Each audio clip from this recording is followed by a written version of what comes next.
Well, hey, folks, welcome back. An old man down at the Seared Girls Pellet Grill. Folks, when I get a new grill, I got to try everything. And that's what we're doing here lately. If you watched the last couple videos, you know that we built a shelf for this.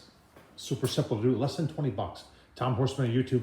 And then, oh, I tell you what, to celebrate, we did a cowboy ribeye reverse seared on a pellet grill using, and you're saying, you keep showing this, what is this? So this is a cast iron griddle that Z-Grill built for pellet grills. Now, if you have a pellet grill that's 19.5 inches from the back of the grill to the front of the grill, this will fit. And you take everything out of the grill. So you can see I've taken my heat diffuser, my grease tray, my grate, and everything. And this goes right above the fire pot. And this gets like 500 degrees, folks. And I'll tell you what, we did that reverse seared cowboy. It was beautiful. But today we're going to do some burgers on it, 3rd-pound burgers that we're going to do some bacon first. So it's going to be like bacon burgers, bacon cheeseburgers on a pellet grill, seared. I'll tell you what, why don't you go take a look at those burgers? I'll get this fired up. All right, folks, got a lot going on here to make these burgers. I got one made, and this is 1 pound of burgers, 1 pound of 80/20 ground chuck that I've taken and separated into three balls that I've then made into a patty. I like to season my meat on the inside, so I'm using this stuff. This is Uncle Steve's Shake. This stuff is out of Texas, and it's actually, this is called the original, and this is good stuff. You want to know what's in this stuff? It's got salt, garlic, spices, sugar, paprika, and other stuff in it. And it's I tell you what, I used the thick meat stuff on a cowboy ribeye last night. Oh man, Tom Horseman on YouTube, check that out. That was delicious. But I'm also, people always ask, you never make cheeseburgers? Well, I like to put my cheese on the inside. So I've got some Italian cheese from Aldi that I put on the inside. I've got a little bit of Zang stir fry oil mixed in there also. And then just to make our patties here, I just take 2 plates and I just press it down until I get it about where I want it. And that's about where I want it. I'll do the other one, get her on the griddle. All right, folks, if you're wondering where can I get one of those cast iron grates that fits a pellet grill that's 19.5 inches wide from the back to the front.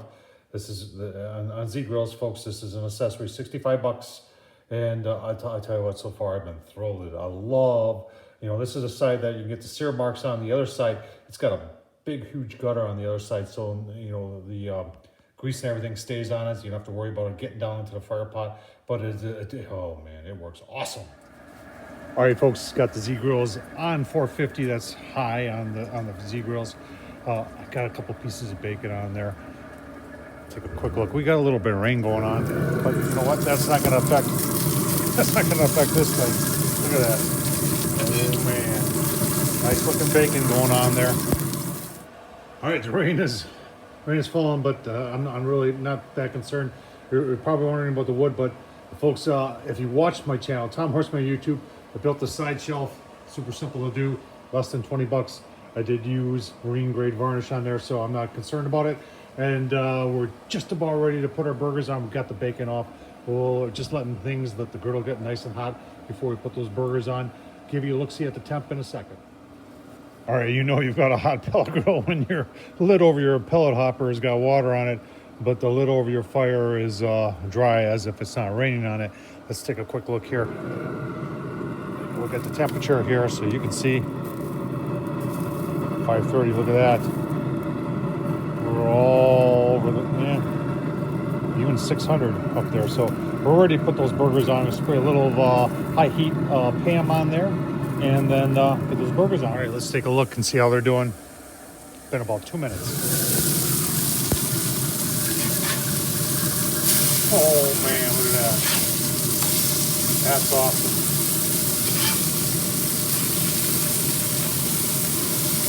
That's the kind of crust you're looking for, folks. Frying in its own grease. That's perfect with a little bacon grease in there too. Awesome. All right, another 2.5 minutes. You can see I got 2 nice brioche buns that I'm going to toast up too. Oh man, look at that. That is absolutely perfect. Nice looking burgers right there, folks. Give you a look, see once they're plated up. Oh man, You're looking at all that toasted bun and everything. You're saying you must have done that like on a Blackstone or something like that. No, folks, we did that. We did that on a pellet grill, on the Z grill with the cast iron. Oh man, I'll tell you what. Let's take a look here. That's some nice looking, nice juicy medium all the way.